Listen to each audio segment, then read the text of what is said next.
Anies Muhaimin. Nanya singkatan SGIE. Carbon capture, SGIE, ya. Iya. Kalimat-kalimatnya umum, kata-kata sebenarnya bukan masalah umum, itu di dunia ekonomi. Ini kan ekonomi. Mungkin. Ini di dunia ekonomi. Dan salah satu ekonomi yang penting itu adalah ekonomi syariah. Ya kan? Jadi kalau kita bicara ekonomi syariah, yang namanya SGIE itu atau SGIE itu adalah sesuatu bukan di dalam bahasa Indonesianya SGIE, State of Global Islamic Economy, ada juga Global Islamic Economy Indicator. Kenapa nggak ngomongnya gitu aja? Kenapa harus pakai singkatan? Karena itu sudah menjadi bahasa baku. Saya nggak dapat karena di gini dalam dunia ekonomi syariah. Enggak, kalau ini singkatannya dalam bahasa Inggris, kenapa dia ngomongnya SGIE bukan SGIE gitu loh? Itu maksudnya Gibran mungkin untuk mempermudah. Enggak lah. Enggak, serius. Ya. Saya ngelihat gini loh, Gibran ini seolah-olah mendesain semua pertanyaannya itu seolah-olah ini sesuatu yang tidak dikuasai oleh lawan bicaranya. Termasuk carbon storage seperti ini kan sebenarnya tinggal ngomong emisi karbon misalnya. Mungkin Pak Mahfud ngerti atau Caimin tentang misalnya bank syariah ya langsung ngerti. Masalahnya kalau memang ini menggunakan literatur Inggris tapi dia ngomongnya SGIE tapi kepanjangannya itu adalah bahasa Inggris, saya nggak dapat. Gini Mas Fadli, udahlah. Kita ini kan sebenarnya semua orang istiqomah nih. Dari 2014 Bang Bes ini tidak mendukung Prabowo. Dari 2014 sampean ini mendukung Prabowo. Kami ini dari 2014 saya nih tidak mendukung Prabowo. Kami ini semua orang istiqomah nih, kita semua ini. Yang nggak istiqomah itu kan cuma Pak Jokowi sebenarnya. Tapi curcol. Halo sahabat Gerson, salam inspirasi, salam NKRI, harga mati. Nah, teman-teman mungkin sudah mendengarkan sedikit edukasi atau nonton bareng Najwa Shihab. Mereka membahas soal SGIG, soal pertanyaan Gibran kepada Cak Imin, yang dimana Cak Imin tidak menjawab atau tidak bisa menjawab soal pertanyaan Gibran SGIG.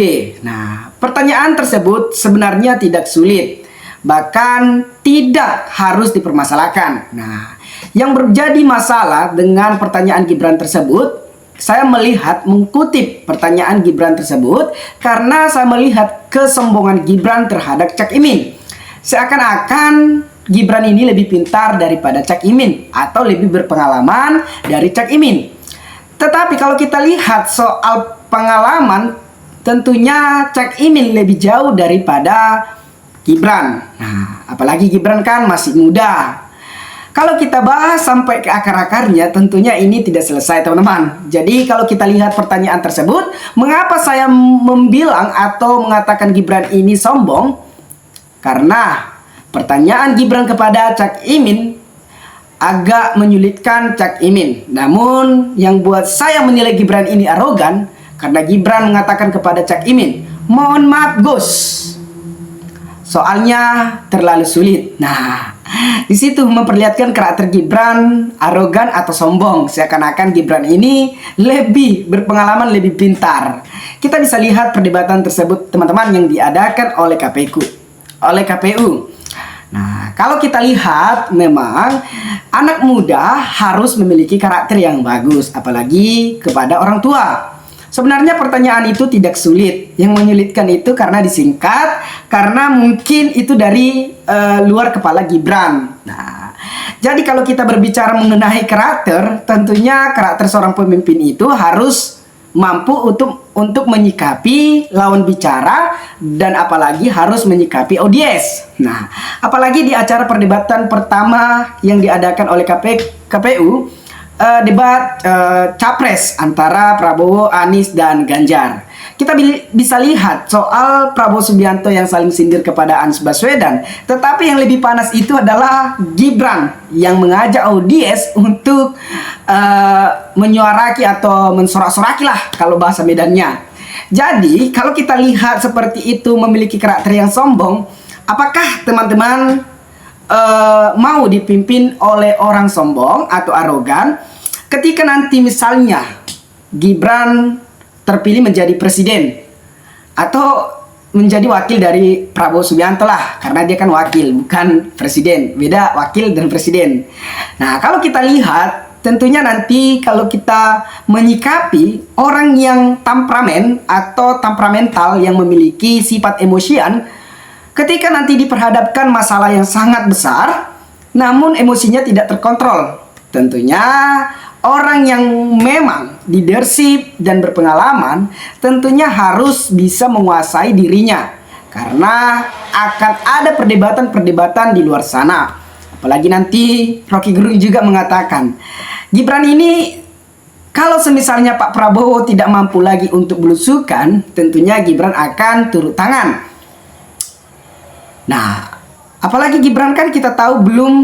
Ya, teman-teman bisa melihat lah video yang viral di media sosial soal asam sulfat, asam folat, soal perdebatan yang tidak bisa dijawab Gibran. Nah, tentunya kita bisa lihat teman-teman. Jadi, artinya ketika kita ingin memilih pemimpin, seharusnya kita harus melihat karakternya terlebih dahulu. Apakah pemimpin ini layak menjadi pemimpin negara? Nah, memang Gibran memang sudah sedikit berpengalaman maksudku.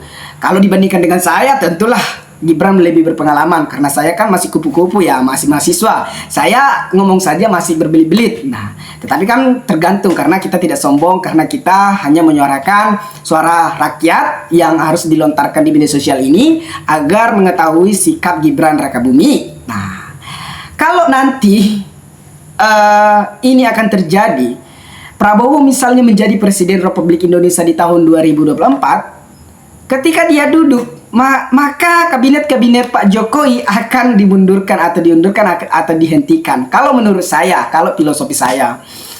Nah, apakah nanti Pak Jokowi akan berkuasa? Ya tentunya tidak, karena masa jabatannya akan habis di tahun 2024 ini. Makanya diadakan kontestasi. Nah, teman-teman, sebelum kita memilih pemimpin, saya menyarankan sih kita harus melihat rekam jejaknya dulu. Apakah rekam jejaknya sudah emang bisa diakui untuk menjadi pemimpin? Ya menurut saya ya masih minim sih. Jadi ya kembali lagi sama teman-teman soal dikasih kepercayaan saja tidak mampu, soal put estetet atau singkong lah itu teman-teman yang gagal dikatakan. Ya saya kan tidak terlalu sok pintar atau sok tahu ya, teman-teman bisa melihat di Google atau di website ya. Tentunya teman-teman harus melihat soal SGIG tersebut juga. Saya kadang ya tentunya teman-teman bisa melihat lah, karena ini dunia politik agak rada-rada takut teman-teman. Jadi ya teman-teman harus bisa mengetahui sebelum memilih pemimpin, karena ada hashtag asalkan jangan Prabowo. Kalau kita lihat rekam jejak Prabowo yang selama ini selalu capres atau mencalonkan diri yang selalu kalah, menurut saya artinya Tuhan juga mengetahui apakah ini layak menjadi pemimpin. Ya Tuhan juga mengetahui teman-teman, karena Tuhan lebih tahu apa isi hati kita, apa yang kita kerjakan. Ya Tuhan akan lebih tahu. Coba bayangkan, kegagalan memang pasti ada, tapi kalau berulang-ulang kali dengan hal-hal kecurangan, ya tentunya Tuhan juga tidak mengizinkan. Ya, nah teman-teman mungkin lebih paham lah dinamika politik yang saat ini. Nah, kalau yang terjadi saat ini saya membingungkan, bahkan banyak harapan anak muda terhalang karena tidak memiliki kendaraan untuk menuju hal tersebut. Saya juga bingung, Gibran bisa mencalonkan diri tanpa melewati prosedur MK, sedangkan konstitusi sudah menetapkan umur maksimal 40 tahun untuk pencapresan. Namun Gibran diloloskan, ya itu terserah dia. Ya kita sebagai mahasiswa sebenarnya kecewa dengan hal tersebut. Banyak mahasiswa yang turun ke sana untuk mendemo tolak politik dinasti. Ya tentunya saya sendiri juga tolak politik dinasti, karena menurut saya itu adalah salah satu tidak pantas untuk memimpin di NKRI ini. Kita anak muda harus menyelamatkan, karena ketika kita nanti dipimpin oleh Orde Baru, kembali lagi kepada Orde Baru yang dimana kasus hilangnya 13 aktivis pada tahun 98 kalau tidak salah. Menurut saya benar sih teman-teman. Jadi saya harap teman-teman harus melihat rekam jejaknya dulu sebelum memilih pemimpin. Nah walaupun ngomong saya kayak belit ya, namanya juga belajar teman-teman. Bukan untuk belajar sih sebenarnya, tapi ya harus saya hanya menyampaikan apa isi hati saya. Ya berhak, semua masyarakat berhak karena ini adalah negara demokrasi. Kita pantas untuk menyuarakan. Kita berhak untuk menyuarakan isi hati kita karena ini adalah negara demokrasi. Asalkan jangan menghina atau menjatuhkan ya. Kita hanya mengkritik agar kita mengetahui hal-hal yang terjadi saat ini. Nah, teman-teman, sahabat Gerson, dimanapun Anda berada, maka diberikanlah kesehatan dan jangan lupa subscribe guys.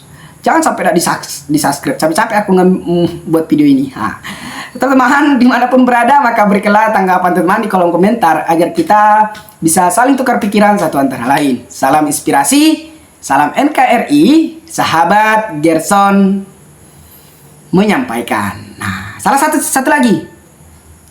Jika ada kata-kata yang salah, mohon maaf. Oke, bye-bye.